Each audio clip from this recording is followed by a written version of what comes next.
तो दोस्तों, हिमालय की गोद में जहाँ सांस लेना भी तपस्या जैसा लगता है, जहाँ रास्ते खत्म होते हैं और आस्था शुरू होती है, वहीं पर स्थित है केदारनाथ धाम।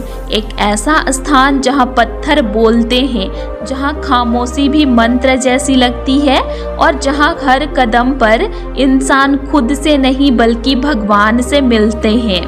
तो आज तारीख है 6 जनवरी। इस समय केदारनाथ धाम बंद है। चारों ओर बर्फ, सन्नाटा, कोई घंटी नहीं, कोई आरती नहीं। लेकिन सवाल ये है, क्या सच में वहाँ कुछ भी नहीं होता, या फिर जब इंसान नहीं होते तब भी भगवान शिव वहाँ विराजमान रहते हैं? तो आज हम आपको केदारनाथ से जुड़ी 5 ऐसी सच्ची घटनाएं बताने वाले हैं। ये कोई कल्पना नहीं, ये कोई फिल्मी कहानी नहीं, ये वो अनुभव हैं जिन्हें लोगों ने जिया है, देखा है और महसूस किया है। कुछ घटनाएं ऐसी हैं जिन्हें विज्ञान भी पूरी तरह नहीं समझ पाया, और कुछ ऐसी जो सीधे दिल को छू जाती है। तो कई लोग केदारनाथ धाम जाते हैं मन्नत लेकर, कई लोग जाते हैं टूटे हुए दिल के साथ, और कुछ लोग वहां जाकर खुद को ही छोड़ आते हैं। क्योंकि केदारनाथ सिर्फ मंदिर नहीं, ये परीक्षा है श्रद्धा की, धैर्य की और विश्वास की। और अब हम शुरू करते हैं पहली सच्ची घटना से। एक ऐसी घटना जिसने पूरी दुनिया को हिला दिया। साल 2013, वो दिन जब प्रकृति ने रौद्र रूप दिखाया, लेकिन उसी विनाश के बीच एक चमत्कार भी हुआ था। तो वो चमत्कार था साल 2013 जून का महीना। केदारनाथ में श्रद्धालुओं की भीड़ थी, चारों ओर भजन, घंटियों की आवाज और मंदिर के आंगन में भगवान शिव के जयकारे। किसी ने नहीं सोचा था कि कुछ ही घंटों में ये पवित्र धरती इतिहास की सबसे भयानक आपदाओं में से एक की गवाह बनने वाली है। प्रकृति जब देती है तो माँ बनकर देती है, और जब लेती है तो सब कुछ छीन लेती है। तो 14 जून 2013 से केदार घाटी में लगातार बारिश शुरू हो गई। पहले लोगों ने इसे सामान्य मानसून समझा, लेकिन बारिश रुकने का नाम नहीं ले रही थी। दिन रात बस पानी और पानी। मंदाकिनी नदी का जल स्तर धीरे धीरे बढ़ने लगा, पहाड़ों पर जमी बर्फ पिघलने लगी, और फिर प्रकृति ने अपना रौद्र रूप दिखाया। 16 जून 2013 वो दिन जिसे उत्तराखंड कभी नहीं भूल पाएगा। आसमान से मानो पानी नहीं, सैलाब गिर रहा था।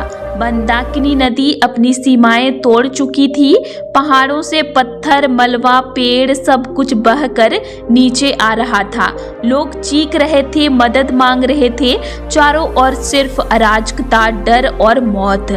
केदारनाथ के आसपास सब कुछ बह गया। घर, धर्मशालाएं, दुकानें, रास्ते, जहां तक नजर जाती थी सिर्फ मलबा ही मलबा था।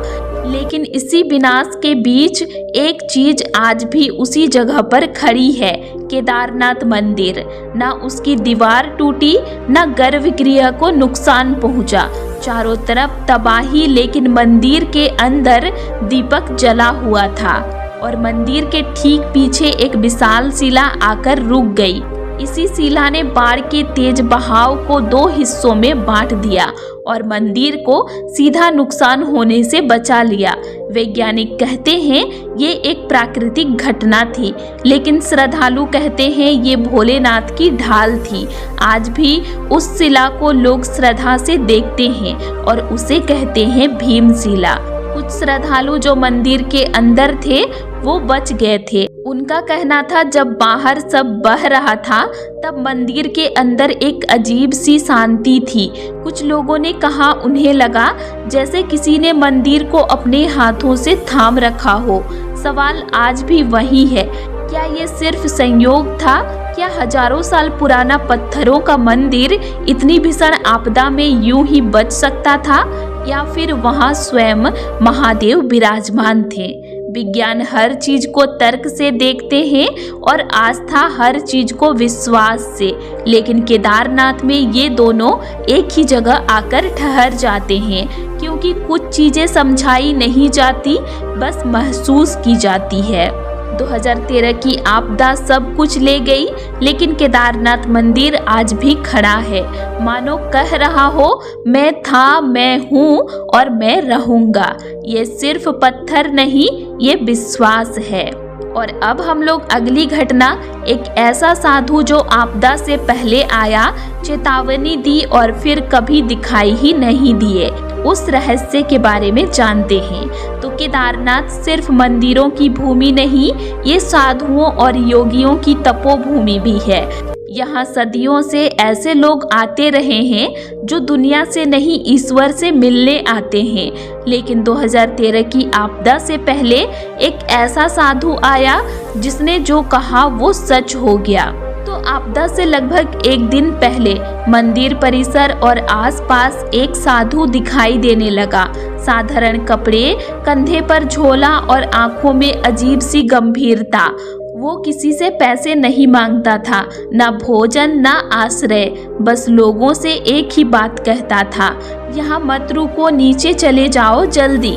कुछ श्रद्धालुओं ने उसकी बात को मजाक समझा, कुछ ने सोचा ये कोई डराने वाला बाबा है, लेकिन कुछ लोग उसके चेहरे को देखकर डर गए। उन्होंने कहा उसकी आवाज में कोई साधारण डर नहीं था, बल्कि जैसे कोई निश्चित भविष्य देख रहा हो। कुछ परिवार, कुछ बुजुर्ग और कुछ स्थानीय लोग उस साधु की बात मानकर उसी दिन नीचे की ओर निकल गए। उन्होंने कहा उनका मन नहीं मान रहा था, लेकिन दिल कह रहा था सुन लो, और वही लोग अगले दिन जिंदा थे। आपदा के बाद जब हालात थोड़े संभले, लोगों ने उस साधु के बारे में पूछा। किसी ने कहा वो मंदिर के अंदर देखा गया था, किसी ने कहा वो बाढ़ से पहले ही गायब हो गया। लेकिन हैरानी की बात यह थी कि उस साधु को कभी किसी सूची में दर्ज नहीं पाया गया। स्थानीय लोग कहते हैं केदारनाथ में ऐसे साधु आते हैं जो सामान्य नहीं होते। कुछ मानते हैं वो सिद्ध योगी था, कुछ कहते हैं वो शिव का गण था, और कुछ बस इतना कहते हैं वो महादेव का दूत था। तो अगर वो साधु आम इंसान था तो उसे आपदा की जानकारी कैसे थी, और अगर वो साधारण नहीं था तो वो था कौन? तो केदारनाथ में हर पत्थर, हर हवा, हर खामोशी कुछ न कुछ कहती है, लेकिन सुनने के लिए सिर्फ कान नहीं, श्रद्धा चाहिए। और शायद उसी श्रद्धा की परीक्षा लेने वो साधु आया था। और अब हम लोग पहुंचते हैं उस कहानी पर जहां स्वयं पांडव और भगवान शिव आमने सामने आए थे। तो महाभारत का युद्ध समाप्त हो चुका था। विजय पांडवों की थी, लेकिन उनके मन में विजय का उल्लास नहीं था। हजारों लोगों का रक्त, अपनों की मृत्यु और युद्ध का पाप। पांडव जानते थे इस पाप से मुक्ति केवल एक ही दे सकते हैं, और वो महादेव जी हैं। तो पांडव भगवान शिव से क्षमा मांगना चाहते थे, लेकिन शिव उनसे रुष्ट थे। वे पांडवों से मिलना नहीं चाहते थे, और इसीलिए महादेव हिमालय की ओर अंतर्ध्यान हो गए। पांडव गांव-गांव, पर्वत-पर्वत शिव को ढूंढते रहे।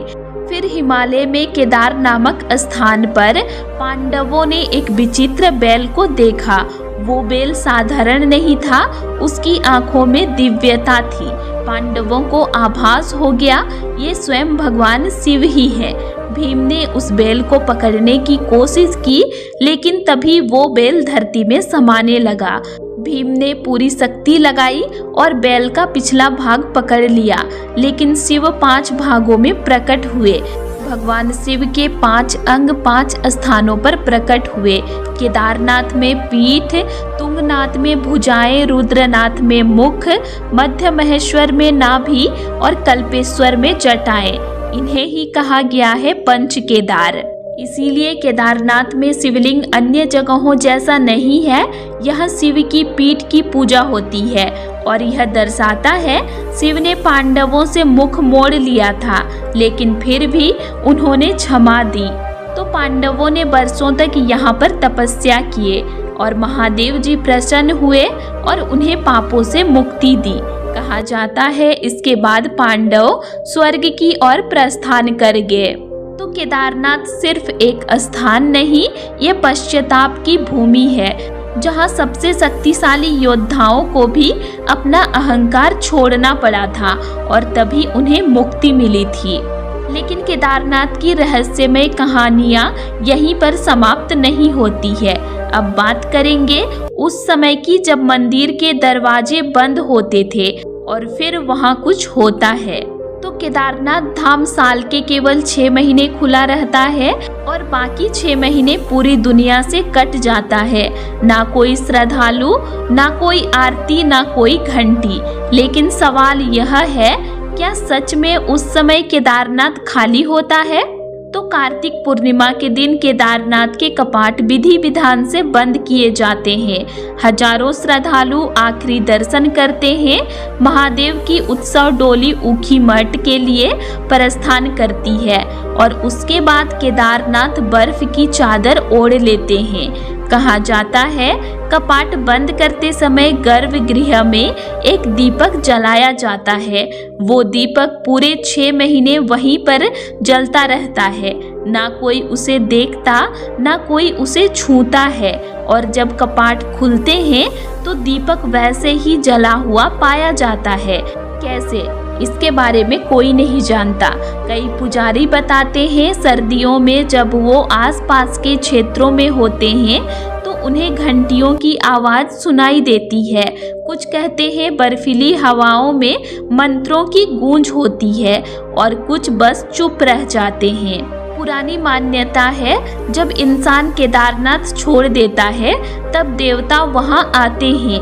कहा जाता है स्वयं भगवान शिव रात्रि में विचरण करते हैं और उनकी पूजा अर्चना दिव्य शक्तियां करती है। सच क्या है ये केवल केदारनाथ जानता है। वैज्ञानिक कहते हैं भारी बर्फबारी, शून्य से नीचे तापमान, इंसान का वहां रहना संभव नहीं। लेकिन श्रद्धा कहती है जहां इंसान नहीं रह सकता वहां महादेव रहते हैं और शायद इसीलिए केदारनाथ आज भी अड़िग है। सर्दियों में केदारनाथ मौन हो जाता है, लेकिन वो मौन खाली नहीं होता। वो मौन ध्यान होता है, वो मौन तपस्या होता है और शायद उसी मौन में महादेव सबसे अधिक उपस्थित होते हैं। और अब आखिरी सच्ची घटना, उन योगियों की कहानी जो दर्शन के लिए नहीं मोक्ष के लिए केदारनाथ आए। तो केदारनाथ जहाँ श्रद्धालु दर्शन के लिए आते हैं, लेकिन कुछ लोग यहाँ दर्शन के लिए नहीं बल्कि स्वयं को खोने आते हैं। ये वो लोग होते हैं जो मंदिर के बाहर नहीं बल्कि अपने अंदर शिव को ढूंढते हैं। हिमालय को योगियों की भूमि यूं ही नहीं कहा जाता। सदियों से केदारनाथ और उसके आसपास योगी, साधु और तपस्वी साधना करते आए हैं। कुछ गुफाओं में, कुछ जंगलों में और कुछ बर्फ के बीच में। ये लोग भीड़ से दूर रहते हैं, नाम से दूर, पहचान से दूर रहते हैं। यात्रा के समय कई लोग केदारनाथ के रास्तों पर नागा साधुओं को देखते हैं। राख से लिपटा शरीर, मौन चेहरा और आंखों में अजीब सी स्थिरता।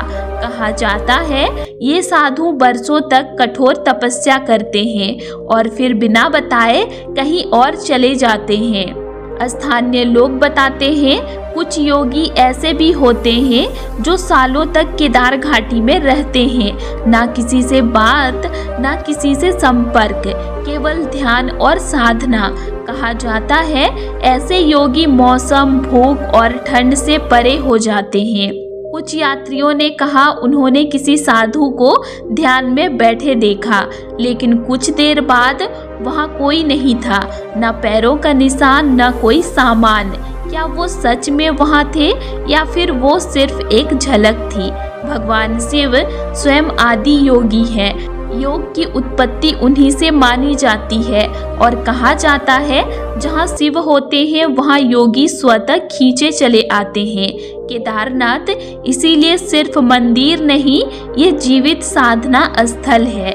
कुछ योगी मानते हैं केदारनाथ में प्राण त्याग करना मोक्ष का द्वार है, इसीलिए कुछ लोग अंतिम समय में यहाँ आना चाहते हैं। ना शोर, ना संसार, सिर्फ शिव और शांति। हम जैसे लोग केदारनाथ जाते हैं, दर्शन करके लौट आते हैं, लेकिन योगी वो लौटते नहीं, वो वहीं खुद को छोड़ देते हैं। शायद इसीलिए उनकी कहानियाँ अधूरी रह जाती है। तो ये थे केदारनाथ से जुड़े 5 सच्ची घटनाएं। कोई आपदा से जुड़ी, कोई साधु से, कोई पांडवों से, कोई मौन से और कोई योगियों से। लेकिन इन सब का एक ही सार है, महादेव आज भी वहाँ हैं। जो श्रद्धा से गया वो कुछ न कुछ बदल कर लौटा, और जो खुद को छोड़ आया वो शायद फिर कभी लौटा ही नहीं।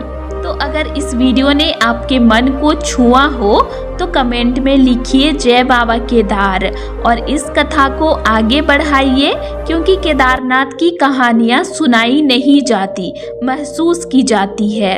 हर हर महादेव।